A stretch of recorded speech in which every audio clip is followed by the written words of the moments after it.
The average Sydney first home buyer is 36 years old. It sounds crazy, but we're going to tell you 3 hidden kickbacks that every first home buyer needs to know, and it will shave off years and years to getting into your first place station.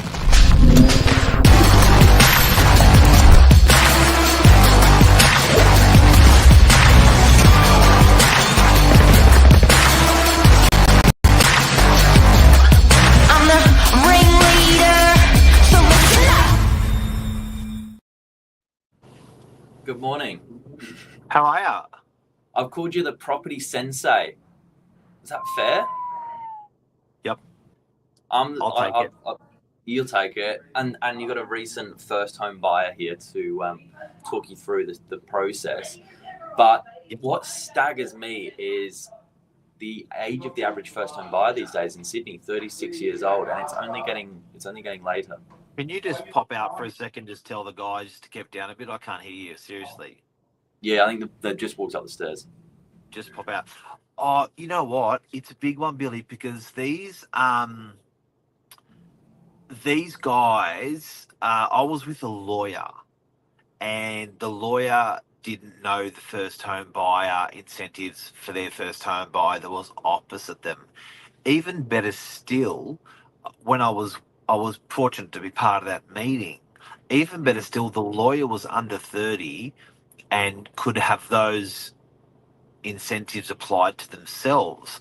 I actually got out a piece of paper and said, give me a piece of paper, give me a pen, and started explaining one of the incentives. And both the first home buyer and the lawyer are like, that's unbelievable.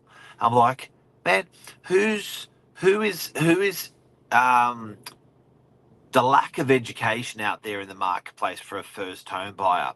I know it's hard for first home buyers, but it's even harder when it's difficult to find the information on incentives, and I call them kickbacks because they're great. They're a hack. They're cool, and not everyone knows about it. It's not a given. So the government's just cutting checks for people that are first home buyers, but there's hoops that you have to jump through, and some of this stuff you've got to start early.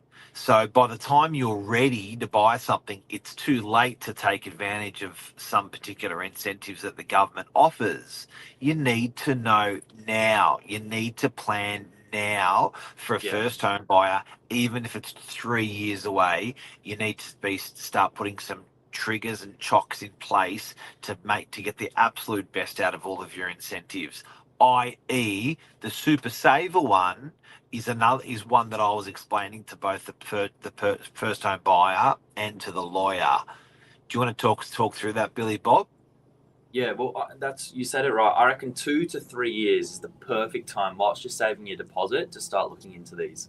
If that's your intention to buy a property, that's the first golden rule. The second thing is there's a big difference between the incentives and the assistance schemes. They kind of go hand in hand, and as a first home buyer, you're eligible for both. So the first one, if you want to cut to the first one, the assistance scheme is the stamp duty concessions. So under $800,000, you pay 0 stamp duty. Under $800,000, it's 0, which is a $32,000 saving approximately. It's huge, $32,000.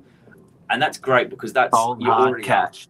Imagine that money in a bag, in a briefcase. It's huge. Yeah. And I think that's important to recognize because everyone else would have to pay it. You're already up, and it's like you're up 3%. You're already winning. From 800,000 to $1 million, there's a concessional rate. So people sometimes assume that if you're $801,000, now you're paying the full amount. Absolutely not true. It's a concessional rate up to $1 million. Once you're over that, it's fair game. You're over the threshold. It could be a great idea while everyone's zigging to sub 800, you zag to 801. You're getting such a discount on the actual real price of the value because first home buyers are all under 8. You're making it up there anyway. Yeah, that's right. Now the client, I think you were sitting opposite with the lawyer, was none the wiser to the first home owner grant, which is for new homes. and that's a $10,000 kickback. 32 just became 42. Cash. But like 10 grand's 10 grand. It's hard to save. That's a lot of McDonald's. That's a lot. Yeah, it's eligible for first home buyers purchasing or building a new home or making substantial renovations, and the requirement is the home must not exceed over $750,000. So you just lost me there. If I'm a first home buyer at 18 years of age or 25 years of age reading that, I'm straight away thinking land and house, but it's not. It's not. Yeah. It's also just a brand new unit. And you can buy brand new units in DY for $740. Yeah. You can buy them out west for $460. Yeah. So anything under $750. I've got some for sale out west and in DY. Just ask me. And then this is what really excites me. Then you've got the federal schemes, which is the first home guarantee. And this enables you to purchase with a 5% deposit. In my opinion, this is the most important out of all of them. Yeah. The 5% deposit without paying lenders' mortgage insurance. Yes. That makes it so attainable to, try and save 30, 40 grand, and you've got your deposit ready to go.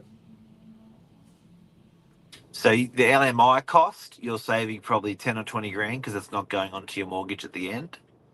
Yeah, lender's mortgage insurance, for people that don't know what it is a penalty effectively implied by the bank for having less than a 20% deposit. And usually you'd have to pay that, but the government's being your sort of property partner and holding your hand saying, we will cover that. Don't worry. You've got to get your 5% together, however. They're being a mum and dad backer in a way. Kind of, yeah. Yeah. So on a property of 700,000, instead of having to save 70 grand, you only have to, as a 10% deposit, you could save 35 grand. So you're saving 35 grand on your deposit. Yeah. Now, even better, as I said from the start, the age of first home buyers, we're not talking about, kids, we're talking about adults, we're talking about people that are in the sort of the engine room years of their career. For first home buyers who are single parents and some key workers, you can even get away with a deposit as low as 2%. Whoa. 2%. Whoa. So that's that only applies to some people. Speak to a broker or give us a call if you want more information, if tailored to you. But that is out there. And then you've got the first home super saver scheme. Your favorite.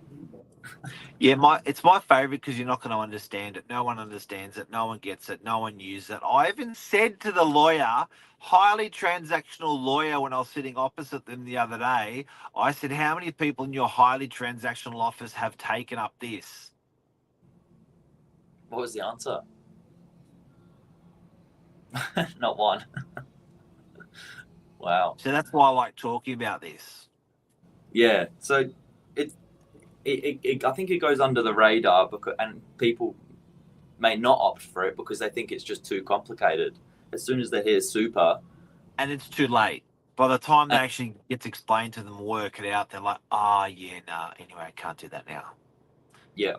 So this allows first home buyers to withdraw up to $50,000 of voluntary super contributions to use as their deposit.